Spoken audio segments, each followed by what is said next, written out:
It's time for another golden version of the Wrestling Perspective podcast for yet again. Golden shower version. Give her a receiver because I don't know. I'm out on this one. Hey, if I like you, both. That you heard of here from Lars. Be on his good side. Another championship edition of the Wrestling Perspective podcast, where we have Impact World Champion Steve Maclin joining us here in a few minutes. But until then, let's just get to your questions. We've got some really good ones this week. You want to be part of the show next week and going on to the future, wrestlingperspective@gmail.com. Email us with your questions, your musings, your hot takes. We don't give a fuck. We just want to hear from you. So we don't want to see your pee videos. No, and we've not gotten one yet. Thank Please God. don't do it. Please don't do it. Because now by saying that, yeah, now you're going to get one. Okay. And I will forward that email on to you. But anyway, no, you won't. Let's change the subject. Mark C from San Jose says, Lars, you talk about your tape trading days. Do you still have a VCR? And what was the last VHS wrestling tape you watched? Not only do I have a VCR, I have two VCRs.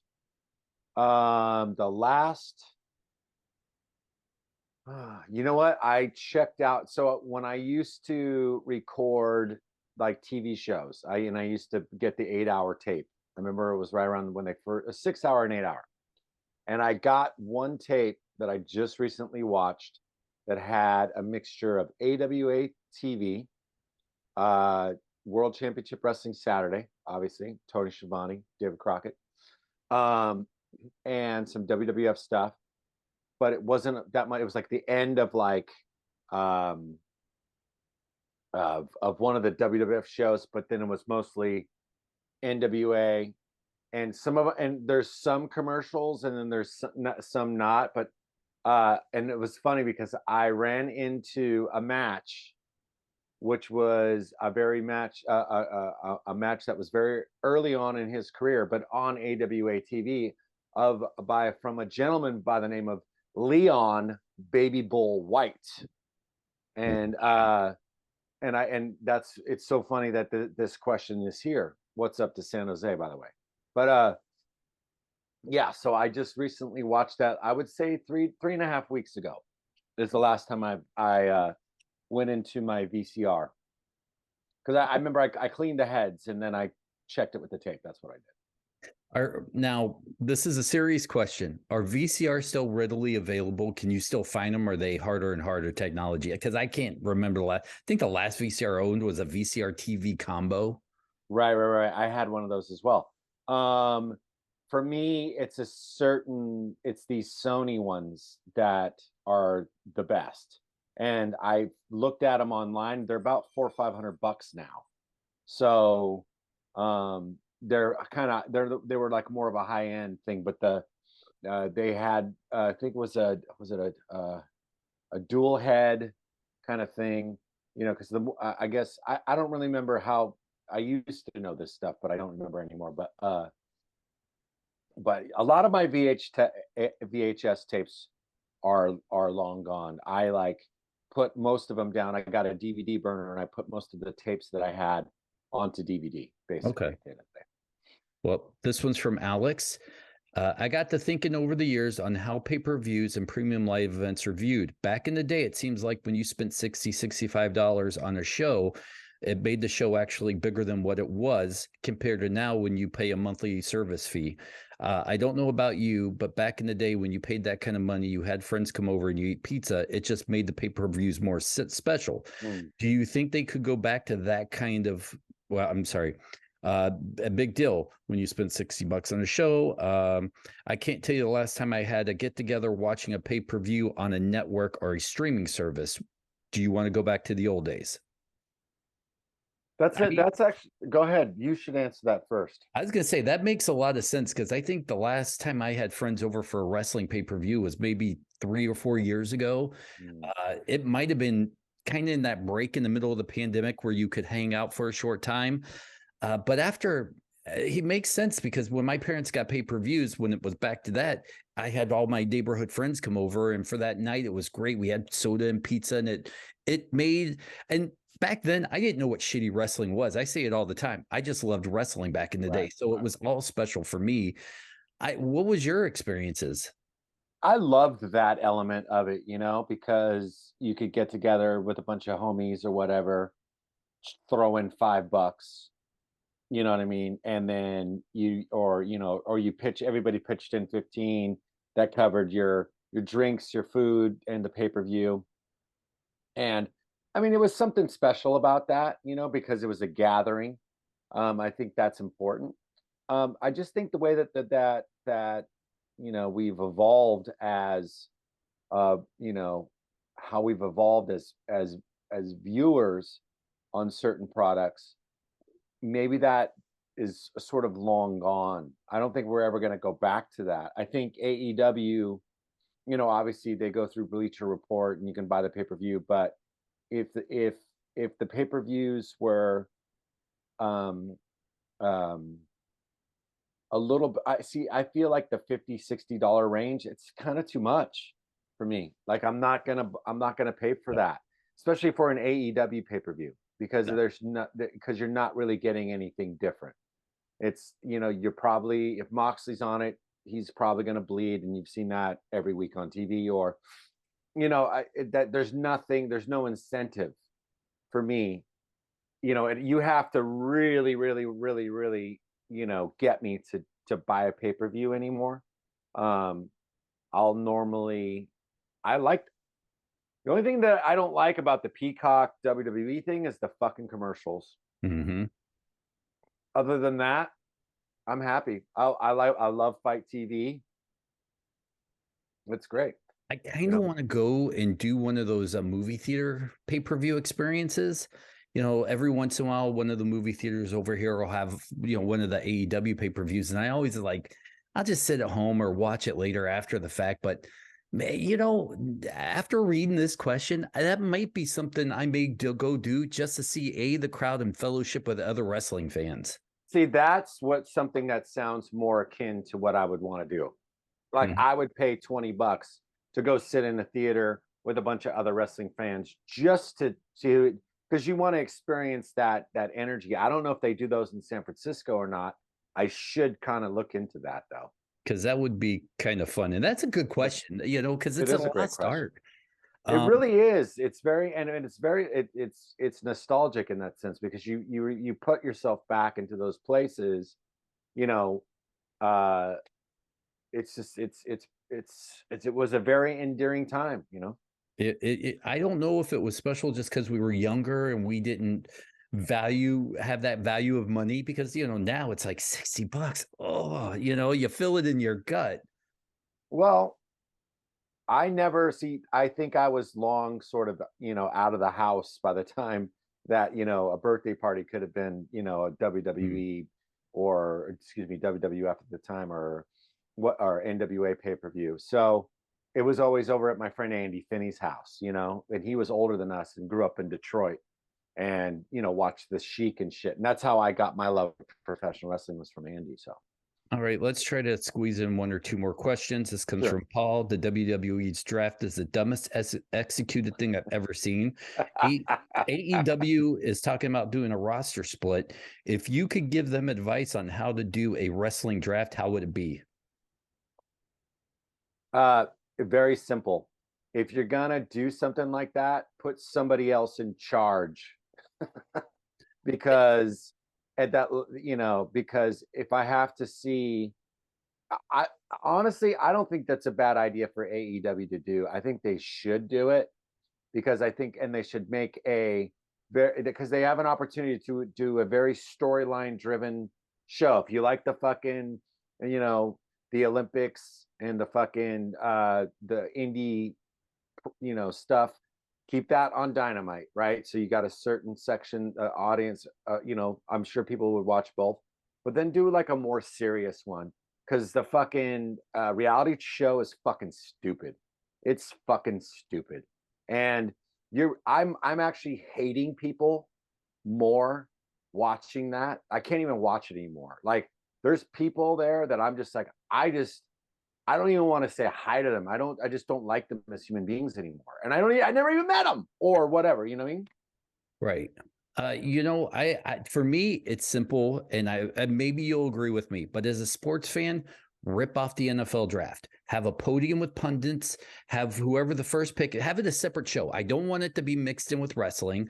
Have it a separate show. And if maybe a green room you could have the wrestlers hanging out in or something, you flash back and forth, and you can do a storyline where one keeps dropping down, whatever, but make it feel like the NFL draft. They do it right. You could do a whole TV show. You could show clips of why this guy was taken first and this guy falls, and even show war rooms. Like, I don't need to know that someone famous is running Raw, SmackDown, or Ring of Honor, or whatever show it is, but show a war room with like a SmackDown logo in the back and have guys making calls, trying to figure out who they're drafting. I think it's that simple. I think you're absolutely right. You got to put that because when you do watch the NFL draft, it is very much like you're engaged. You know, the few times that I have watched it, and you're engaged because there's a story being told. You know, so when you don't have that element to it, and then they just fuck it off anyways, it's kind of like, why be invested? Exactly. And just rip it off. We as wrestling fans don't care.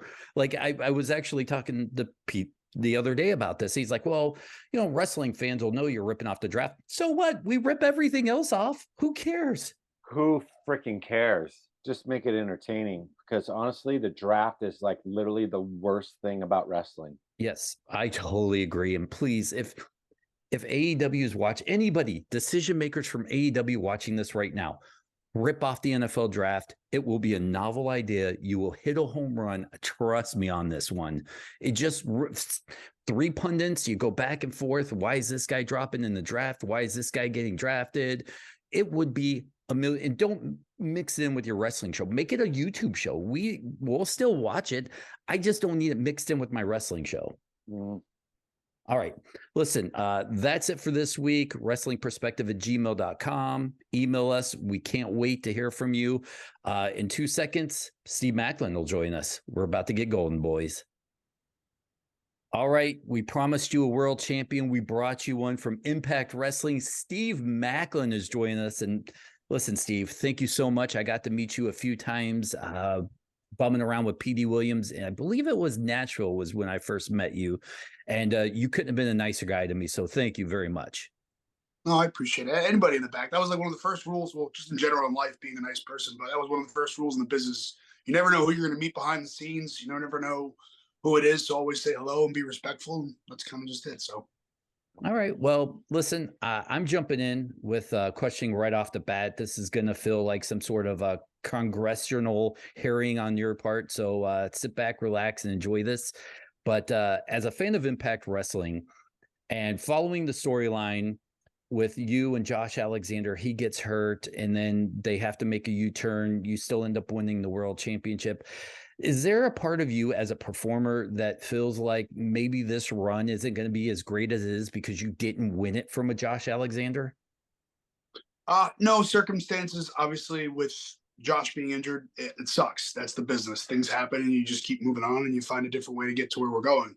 But in the storyline as well, people forget that Josh was wrestling Kushida at the Multiverse. So it could have been either one coming out of that match, and it could have been Kushida and I all along at Rebellion. And people don't seem to realize that too. But do I wish it was Josh and to beat the longest reigning Impact World Champion in history, and especially in his hometown of Toronto? Yes, I would have loved that, because then I could just throw that in everybody's face even more. But I'm still the Impact World Champion. That's it. And for as long as I hold on to this title, I'm going to wait until Josh is healthy to have that matchup. And I think that's the matchup everybody's waiting for.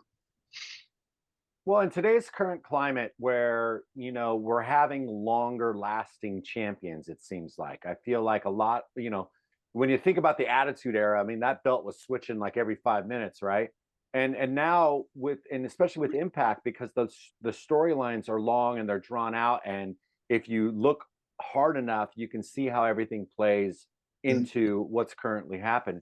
So when you have these storylines that are sort of, stretched out, and you have to make that quick U-turn do you feel like it's easy to adapt as opposed to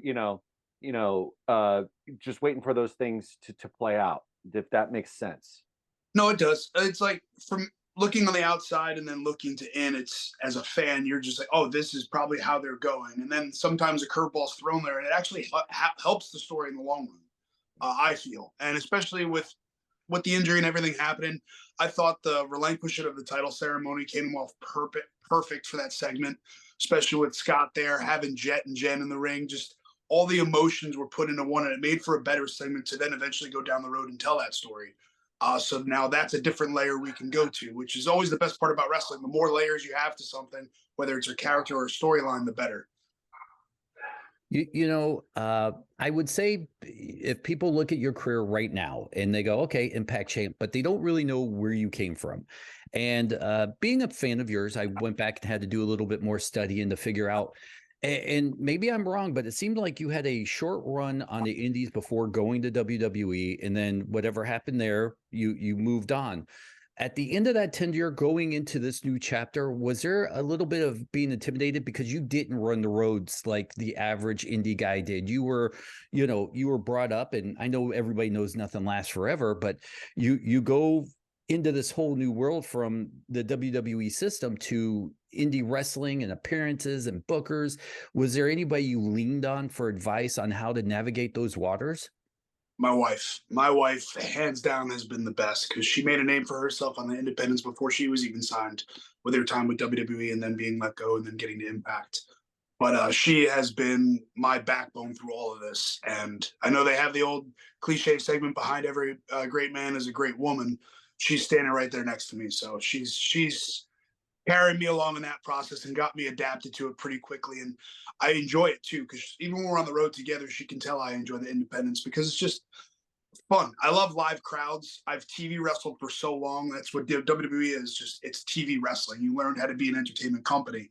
And the live events are where you get to have those fun. But obviously with NXT, we don't have those, and the opportunities sometimes weren't there to go out and enjoy. So I take full advantage of the live events, especially with the independents, trying new things on my end, and then going to some brewery or some little warehouse that they have set up. Like I just did a show in Boca Raton last night. We got home around 3:30, and I was like, "This is great." I flew in from Iowa on Sunday morning, picked her up. We got on the road. We both wrestled, and we came back home. And that's the business to me. Is I love wrestling. I love traveling. And again, though, she hands down is what helped me. Follow-up question to that. And did you feel like you were still too new in the industry to let being released by WWE bother you? Because it felt like you were there, you were very successful, and then you wasn't for the circumstances. Was it like, all right, you know what? I was there for, a short amount of time. I didn't get too comfortable. I'm going to be successful here, as where if you were there for 10 years, some of those guys kind of don't seem to find their footing on the indie scenes. Sometimes, but that's also, I think, when you come out of WWE, what were you doing then, and what can you do different from how you were perceived by that fan base and wherever you're going elsewhere? Like reinventing yourself. And me, I just had ideas that I built up that I wanted to do for so long. I'm like, okay, how do I present this to the people of who I am and what I've been wanting to do for so long and get the opportunity to? And luckily with Impact, that's the one thing, is the opportunity given to me for that. Well, just in case some of our listeners don't know who your wife is, it's the very talented Deonna Purrazzo, and who's a champion herself, and she's been, part of the Impact. She's been an Impact champion a few times now, I think. So, being married to a professional wrestler and also then being in the same company, like you said, that there's a bond there, obviously, that, only those who have experienced it would understand that. And you said that she's your backbone and she's your rock. So does that mean that you actually go to her for her experience as far as, in the sense of like what to do maybe in matches, like how to tell stories? Like, do you guys bounce off ideas? Because obviously the evolution of your character as time moves on, we're seeing a broader Maclin, right? So do you guys bounce off ideas about where to take your characters? We do. This house is 24/7 wrestling. Wrestling's about to be on here at 8 o'clock on the TV in the living room, and it's just constantly always on. We're constantly throwing each other ideas. And that's the thing in wrestling too. It's very hard to find people that are honest and trustful towards who you are. Like it's getting in the car with a bunch of the guys. I'm sure you did it on the road when you guys had running shows. And you're like, oh wow, the crowd sounded cool here that night. Oh, this maybe this set worked, and you just kind of get those fine tunes. And that's what it is, going to people that you can trust. And having her, I have some of my best friends from my time in WWE, my former tag partner Blake. There's just people you can go to, and those are the people you want to be able to be honest. And that's the hardest thing, is getting truthful honesty. I don't want to really know what I did well. I want to know what I did bad. What looked bad, what could have been better. And then that's why we go to each other. And that's one of those things we both work on. Like every week she's got something new for gear. She's like, how would this be for this set? Or how would I look elegantly like this and be different? And that's the one thing she's been killing it at, is just always being different and adapting and turning her game up. And that's where we have fun bouncing ideas.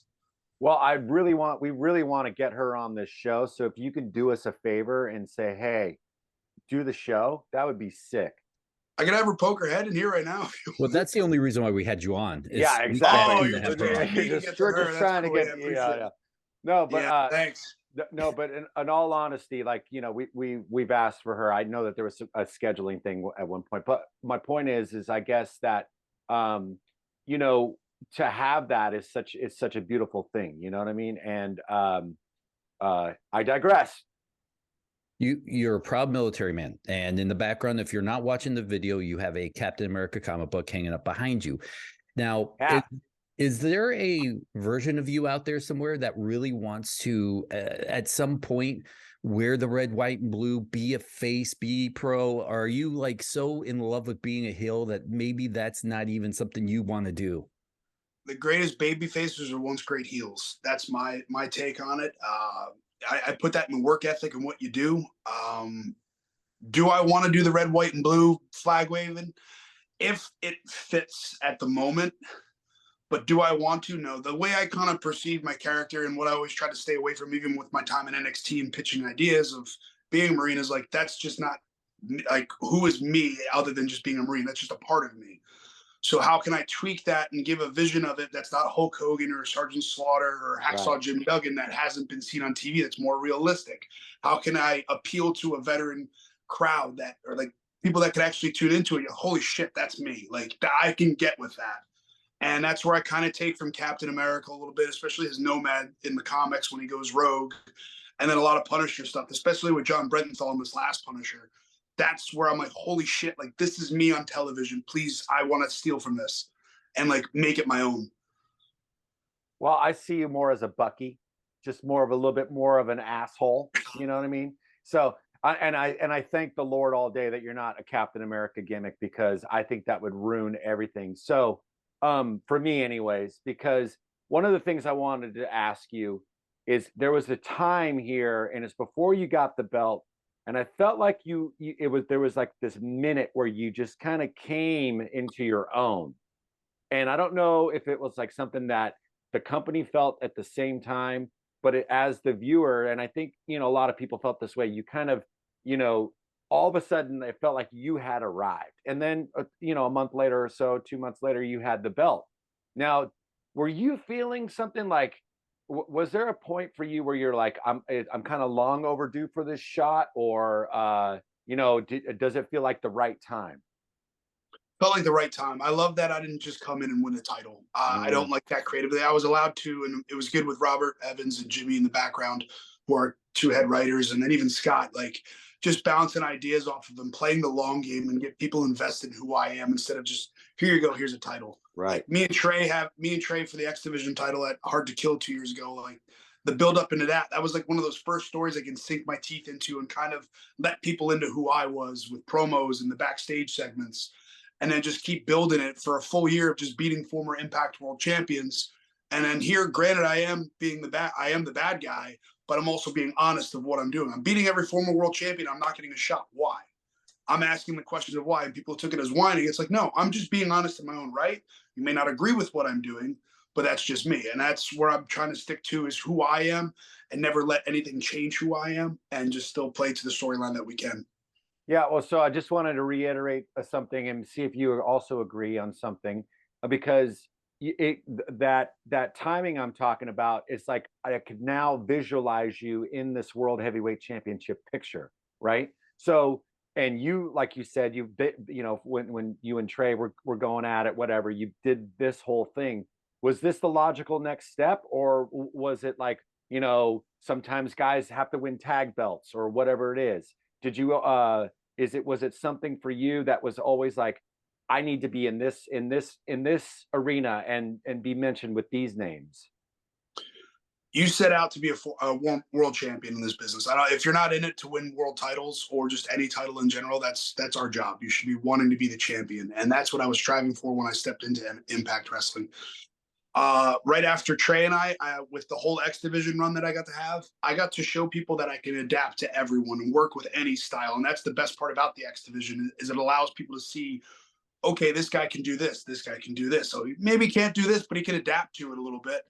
And that's the fun with it. And that's what I got out of the X Division. It allowed people to see who I am and I work rate and what I can do, especially with a lot of the talent that Impact has. That's just, Trey's awesome. Everybody, the X Division's always been awesome. With Chris Sabin, Shelly, everybody so long. Frankie, even when he was there, Joe and AJ. Like, Joe was one of those other guys that I tried to base it off of going back and watching him in the X Division matches, where it's just like, okay, here comes a big brute guy. How is he adapting to this? He's just being a powerhouse. And that's where the contrast of style is making the X Division even better. Like, high flying match, if it's a high flyer versus a high flyer, is great. But if I'd rather watch the other, you can see that so many times. I'd rather watch a good long story out of movement, and that's just me. Yeah. You've had a very interesting ride in this wrestling business, and in the grand scheme of things, 2014 was kind of when you started, to now, in being world champion, a lot of wrestlers' career, they're 20 years before they even sniff the kind of gold that you have. At what moment did you realize, I think I'm going to make it in the industry?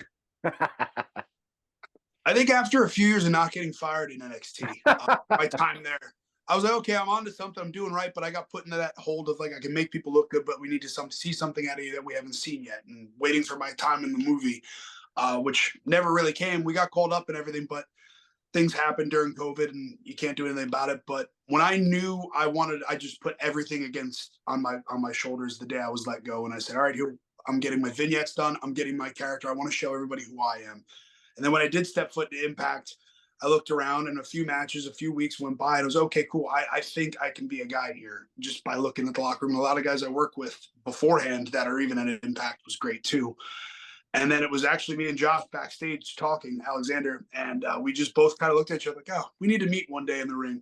So it's one of those things where it all fit and just works. And that's what's good with Impact is there's so many different characters and styles that you can just adapt into a situation and take advantage of it. And I'm grateful for my time in WWE because that's what taught me to work television wrestling. So I get to come to Impact with that experience where you got a lot of guys in Impact that haven't really had TV experience, mostly coming from the independents or never ever worked in TV, and that's where they're learning. Well, I guess my next question is kind of a two-parter. You remind me a lot with psychology and just some of your movements of Steve Regal, or William Regal, I should say.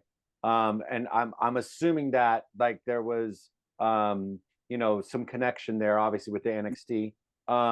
But secondly, I guess, the psychology in wrestling, I feel like is sort of been lost in a lot of ways. I see that you're one of the ones that kind of keep it there and can tell the story in the ring. And I understand that there needs to be a broad, scope of what wrestling is, because obviously it's progressed and, you just have your high spot matches or whatever it may be. But the style of wrestler that you are, it seems like you're kind of more of a psychological one. Do you think that comes from your training in NXT? It just comes from my time, even starting at the Monster Factory when I got my start in 2012. Like that was just instilled in me. It was like, stick to the story, stick to the basics. That's what gets people invested and involved. And Danny Cage, Blue Meanie, Bill Wiles, Punishment Martinez, Damian Priest was there at the time, QT Marshall. Those are guys that kind of taught me along the run there. And then when I got signed, that was just, of course, WWE is preaching storytelling, character. And then being able to learn from Dusty Rhodes for promos and being able to find my voice with him. And he kind of helps me get along to still stay me and find like that tuning has always been there. And that's also some of the things that I have fun with taking advantage of now in independence is I get to go tell the stories, but then I also get to have some fun where it's not so much. storytelling where we just go out and do crazy stuff because then I get to try things there. But again, adaptability. But I always relate everything to psychology because I think that's what creates longevity in careers nowadays too. So many people nowadays are multi-time champions and they have 15, 20-year careers now. And that's one of those things you didn't see back in the day from the 80s and 90s. Everybody now is still sticking around. And that's one good thing I think that's good for the psychology is it's making the matches easier on our bodies where we can go and show out on a pay-per-view, but let the TV tell the story. Now, as far as I know, myself or Lars, maybe I'm wrong here, have never been world champions in a wrestling promotion. So I don't know if this is a thing that other world champions do, but now that you're world champion, do you compare yourself to other champions on other TV shows? What you can do, maybe like a own rankings list in your head and how you can move up and down it? No, the best thing for it is to see the Impact ratings continue to go up. That's what I worry about is with Impact Wrestling. Comparing myself to others, there's really no point. That's up to the fans. That's for the fans. They can do that. I appreciate wherever they do rank me or anybody does rank me, but I just try to go out there and treat every match as if it's my last and give it my all. And being the world champion, that just lets me be the face that I feel that should be the head of the company in the way I want to represent it as well, is what I try to do. Well, you know, Impact is obviously growing, and I want to talk a little bit about Trinity here because that's a big fucking signing, right? Yes. And that has elevated the company and put the company in a lot of people's eyes that may not have crossed, right? Mm-hmm. And I know that the backstage, the camaraderie, it's like an all for one kind of situation. I've been in the back at some of the shows, and it feels like a team, right? So, are you seeing things because you just sort of alluded to it a little bit? Are you seeing things kind of starting to kind of bubble up and get bigger than Impact? Yes, I think that's Impact. Excuse me. I think for the past 2 years that I've been there, it's been the quiet bubble that's constantly just been growing. And then that kind of finally just popped recently. We've had the past 5 pay-per-views and television sold out. Right. So it's just getting better. And granted, we are in the smaller venues, but we're selling those smaller venues out. And the houses look great. The crowd is just energetic and into the storytelling. And then with Trinity showing up in Chicago was really cool just for my behalf too, because like I was in her shoes where I even had the conversation with her. I was like, how you doing? She's like, it's just weird for me to be told to just go be you. And I'm like, I know. Tell me about like, and it's one of those things that you just don't know. I was like, just go and be, and I even said it to her. I was like, just own it and go be you. Show the world who you are. And that's what happened when I got to Impact was I got to go show the world who I was. And I think I've done that in the past 2 years, being able to do what I have done with the opportunity given. Steve, maybe that's easy said than done, but how do you go out and do that when you're, and this is a serious question, but when you're under the regime of WWE where you are kind of told what to do and you go do it, and even in the military where you're given an order, you go do it, and then you come to a place and they're like, just go do it. I don't figure it out in the ring. Is that like a mind fuck for you coming from, these other situations? We're not allowed to just go rogue and just go out there and do whatever. Right. Producers, I would like it's not like that, but we're given the leeway to go show. If you mess up, you're not going to do it again, or you're going to be told, hey, don't do that again, or that didn't work. But it's just at first it was, and it was weird too to debut as well without a crowd because now I had nobody to feed off of. I'm trying a new character, and then once people came back, that's where I kind of started building my confidence more, just because you get to feed off the crowd, and that's something that I enjoyed because I get to show them who I am and I'm getting my character out there while also being helped by creative, kind of honing into a storyline or where they see me as well. And we work together. Do you have the heavyweight belt in your house right now? Yeah. Why wouldn't I? I'm just asking why you didn't show up wearing it. That's my question. Why wouldn't you show up here wearing that fucker? Just like draped over the shoulder, cigar, something. I'm just don't need the belt for you to know that I'm the champ. Everybody there you go. Good. That's good. Next question. Holy shit. Wow. Well, champ, listen, I'm sorry we didn't respect you on that one, buddy. That was a Lars thing. He didn't clear with me. Just to be clear, Dennis fed me that. So yeah, that was like, I got a great question for you, Lars. Why don't you ask Steve this? No worries. Can we just talk about how you found out about it? Because this is kind of a Pete Williams question of, and back when he was on the podcast, he loved to ask guys, you know, when did you find out that you were going to get the belt? How? I kind of knew about a month before that I was going over, and then I always just go into things in wrestling. It's just things always change, and I try to keep a clear head of not getting my hopes up, so I'm not disappointed. So I always keep my standards pretty low and everything. And that's one thing I learned in the Marine Corps is keep your standards pretty low because you're going to be disappointed at some point. So it's just, I'll worry about it when I get out there. Is it cool to know ahead of time of where we're going for the story? Because originally I was supposed to go towards the title at Bound for Glory, winning the Call Your Shot, but then Bully came in, changed it, and it actually helped me in the long run with the storyline as well, because then it went to Bully and Josh, built Josh up even more, and then it was building even more for me and Josh, where we knew it was going to be Josh and I at Rebellion. It's just how were we going to get there? And obviously plans changed, but being told that I was going to win was awesome. And then even for my wife to then win the title on the same night made it even cooler because we never imagined that to happen. We did expect to be champions at some point together, but never on the same night, both winning. And especially her main eventing with Jordan, they killed it. I was so happy for her, so proud of her. You know, we've been talking about that sort of, you know, being told what to do, then going to execute. Then you get into a place where obviously creative freedom, you know, there's a lot more of it, right?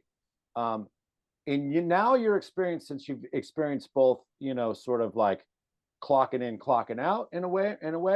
And now that you have this creative freedom, and I think that's probably why your character, you know, your time has come, it's because you were able to do that. How important now do you feel that creative control is in the world of professional wrestling, or at least having some say about your creative, about where you're going or what your character is? In Impact Wrestling is what I can speak for. I enjoy it. I love it. It's what makes me love Impact is I go to work and I just get to do me and I get to be me. And that's the cool part. And I had this conversation yesterday at one of the shows talking in a meet and greet to a fan where he was telling me, I was wrong what WWE did to you. I'm like, listen, what I learned from WWE is that it's a business. That was the company that I loved as a child, my dream. And did it break my heart when I was let go? Yes. But was it a learning lesson? Because I was there for 7.5 years for my time there. And it was just a learning lesson to know that this is just a business, wasn't my part of the movie. I just didn't fit. Now it's time to go and show who I am. And that's exactly what I've done in Impact Wrestling. Well, now that you've had this experience, right, where you're able to kind of express yourself the way that you want to do, build your character, do you ever feel like you could ever go back into a situation where it would be more of a clock in, clock out kind of thing? Again, depends on the situation and where I'm at. Maybe, I don't know. I wouldn't mind, but I would also know how to speak up now, more or less, when I can speak up too. Because now that I go back to times, I'm like, I should have spoken up here and said no to this, or in a tactful way without saying just outright no, I'm not doing that. But I don't know. We'll see. Again, I'm enjoying my time in Impact. I'm a world champ. I'm on top of the game right now. I'm being recognized by everybody now, which is what I wanted for a long time, was people to know who I am and what I'm capable of, and that I am one of the best talents out there. And I'm trying to prove myself still to this day. When they put you on top of a company as a world champion, you have an opportunity to shape the company in the way you want as that champion. Have you really put any thought to how your reign as champion you would like to either elevate Impact or change Impact, or just put your championship stamp on that product? Well, I get a lot of different matchups now. I got PCO coming up at Under Siege, so I got to face Frankenstein, which is a fun thing to do. And I just get to show a different level, because you just had a year-long reign with Josh Alexander, and he showed out. He was the heart of this company. He proved to people, whether they were cheering him at the beginning of the match, at the end of the match, they were all booing him at the beginning of the match and rooting for the other person, because they just put on great matches. Remember whoever's in the ring with him. But at the end, he had the respect. And that's the only thing that I work for, is the respect of my peers and the audience and just people to watch that tune in. And what's going to make people tune in more. And that's what I want to try to do, is get more eyes on Impact Wrestling. Well, it sounds like you have a lot of ideas, right? I mean, and correct me if I'm wrong, but is there a guy in the company right now that you feel like if you got in the ring with him, not the opponents that you're coming up against, but the guy maybe you haven't seen yet, or maybe seen once, and you feel like you could elevate not only his career, but your career at the same time. Is there one guy in that company? I know there's probably a few for you, but who's the first guy that comes to mind? Still Josh. Regardless, that's the match I've wanted for a long time, because it's a proof to myself as well of beating a guy that just had the title for a year, that had to vacate it because of injury, because he busted his ass. Granted, circumstances happen, but what can you do? But he's definitely the one. I would love another shot at Chris Sabin again. It's all about elevating my game as well. That's one of those things.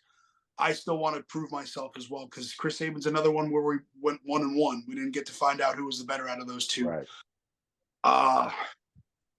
Within the company at a young talent, I would say probably a Chris Bay or an Ace Austin would be another one. I think I know they're tag team champs right now, but maybe somewhere down the line, a feud with the Bullet Club would be kind of fun.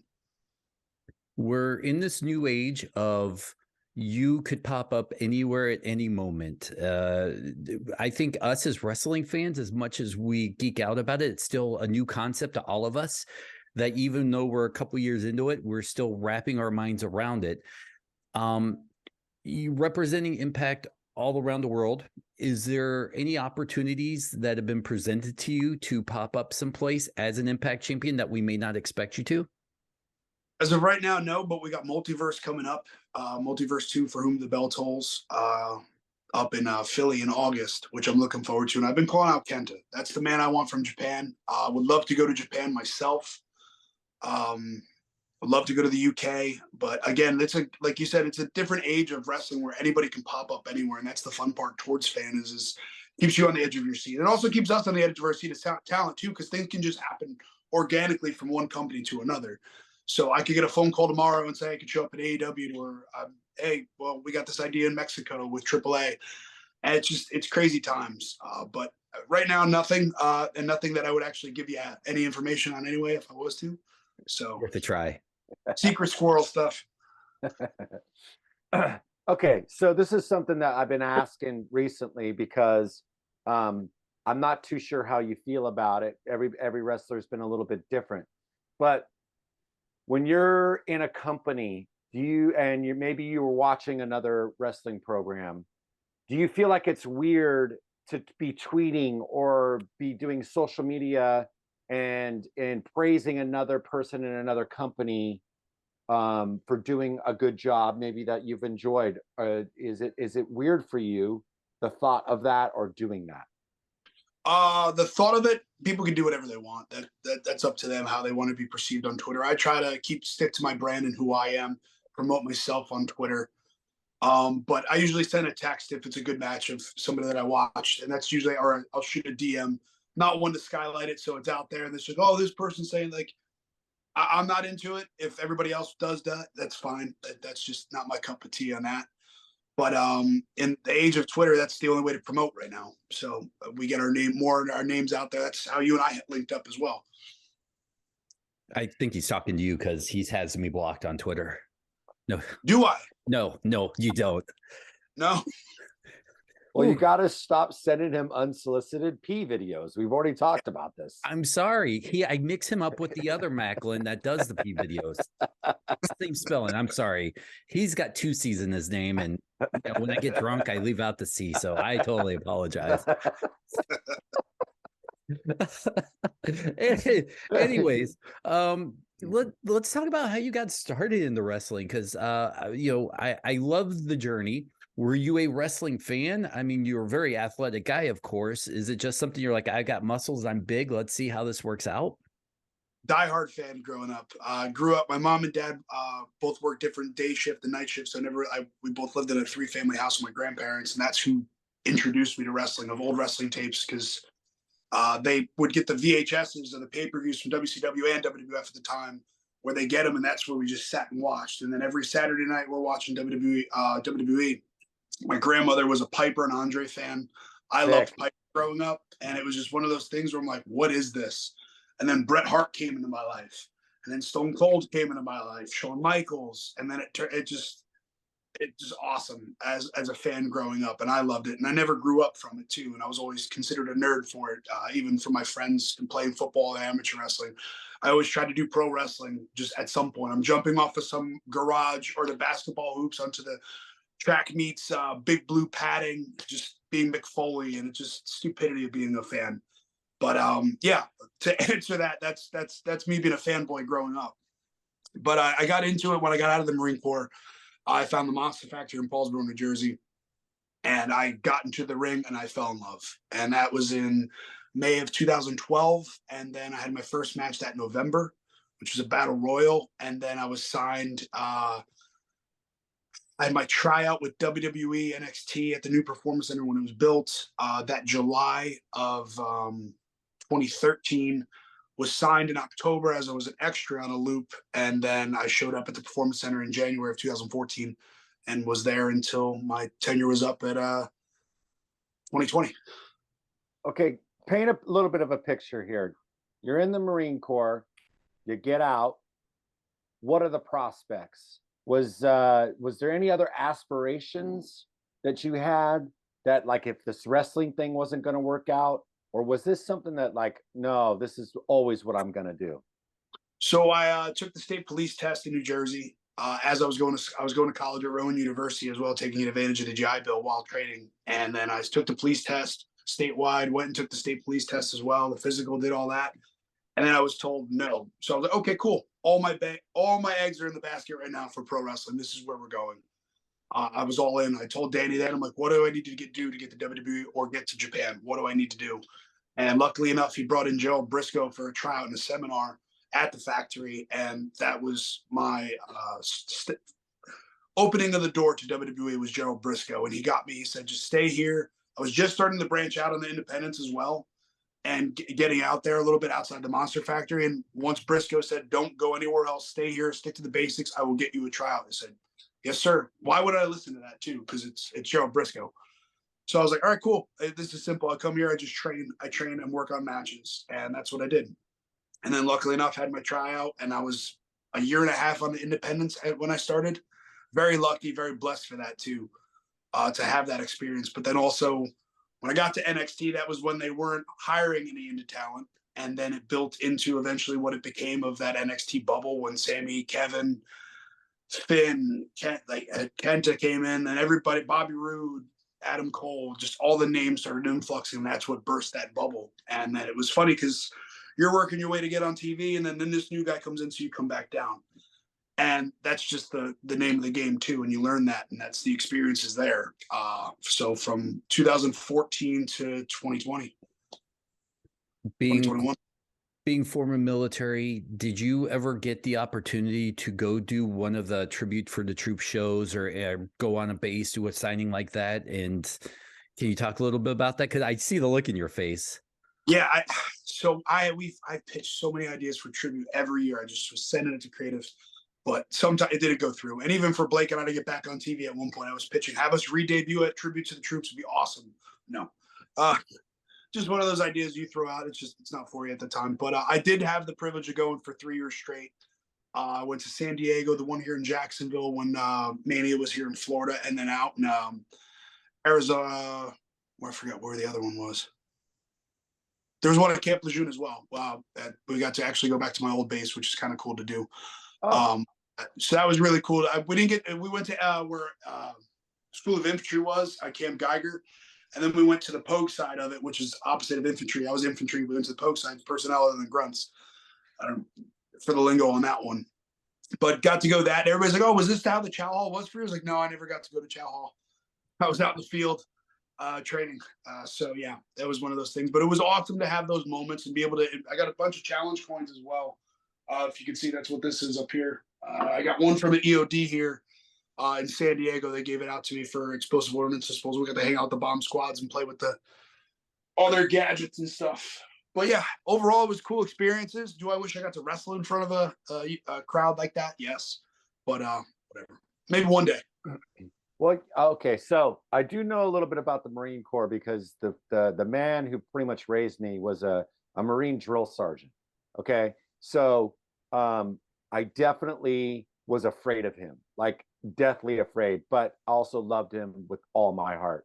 You were talking about the jargon, right? So you kind of went from one place, the Marine Corps, which has its own speak, to wrestling, which also has its own speak. Is it ironic to you that these are the professions that you've chosen? Yeah, I ran around as a little kid, fake wrestling with my buddies and beating each other up, and then running around with toy guns and grenades and playing war. So it's like I get to just be my childhood self, which is great. I couldn't sing, so I couldn't become a rock star, which I wanted to do when I was little. Well, you know what? We actually, Rancid visited Camp Lejeune, a lot of the injured guys there, because we got a lot of requests. So when we went out there, we were able to go onto the base. And I think we were one of the first bands to actually do that, because there was a lot of requests to visit a lot of those guys.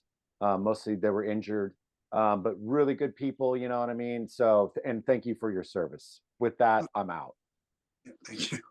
I'm going to wrap this podcast up with kind of a Lars question. Well, I got one more question for him, but so we're not wrapping up until I get my question. So. Okay, well, then I'm going to ask this, and this is kind of something Lars is, asked off and on throughout different podcasts, but you're a military guy, you can go into the ring and for the most part, just destroy someone if you want to. You have that training. How hard was it maybe at first, or even now, is it sometimes to kind of keep that maybe checked aggression to I'm in the ring, I really don't need to break this guy's fingers right now?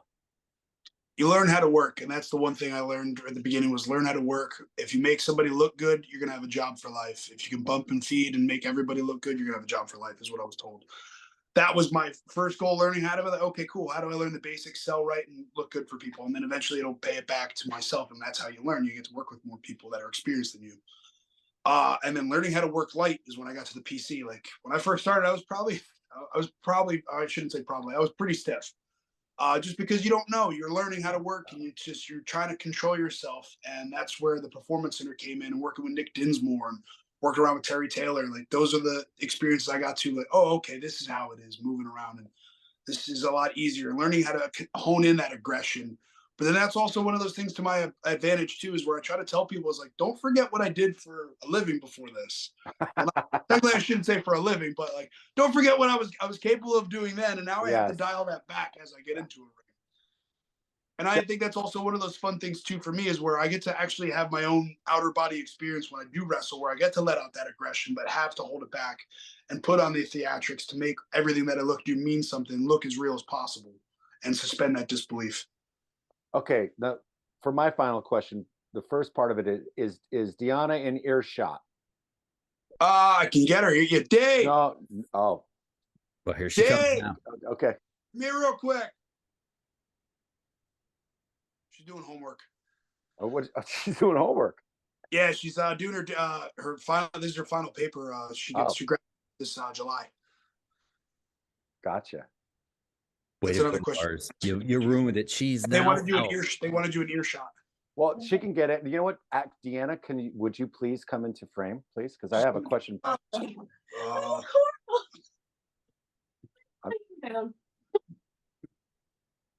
would I? Hi.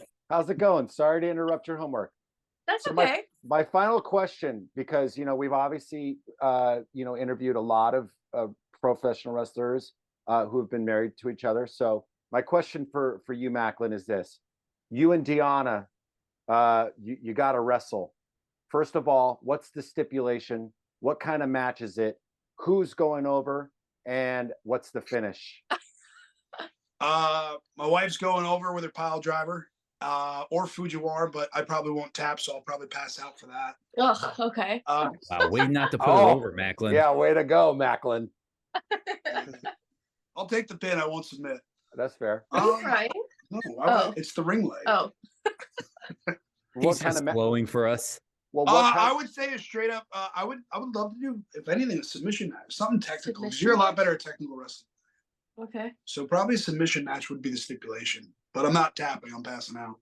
Okay, so is it a loser leaves town? Is it a hair versus hair? What is it? I think it's an Iron Man match. Whoa! 1 hour Iron Man match. Okay. I One like pinfall though. One pinfall. One pinfall. So it's a 1 fall match. Okay. Deanna's going over. It's an Iron Man match. Okay. And so let me ask this: Who's leading the match? I'll let her call it from 100% under. I am. I'm such a control freak. Yeah, it'd just be a lot easier that way. Well, we appreciate you popping in and helping us answer this question, because I figured Absolutely. we were gonna get the honest answer out of Steve if you were involved. Yeah. Thanks for having me. And any chance we get to see you both as like a stable, now that you're the first husband and wife champions in Impact, do you guys become a stable like the king and queen of Impact? Wow. We've been told no. Yeah. We don't exist in the Impact world right now. So Oh, We're gonna have to talk to somebody. Who do we got to get on this podcast? You know, D'Amore. Get Scott D'Amore on here. Fair You know enough. what? It could work though. Scott's been a pain in my ass for a long time. I'd like to hit him sometimes too.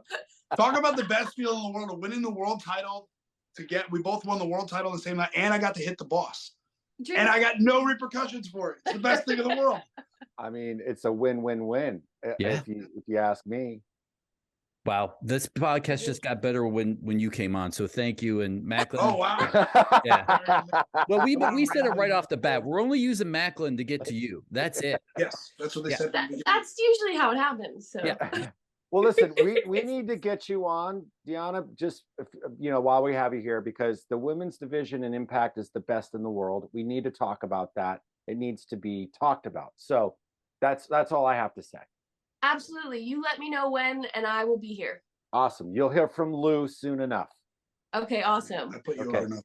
Thank you guys so much. And thank you guys. For Get back everybody to at you. home, the podcast is over. We're going to say our goodbyes off the air. Steve Maclin, thank you so much, champ, for hanging out with us for a few minutes. And we'll say our goodbyes off the air. Everybody, thank you so much for watching Wrestling Perspective. Subscribe, do all that other bullshit. Good night.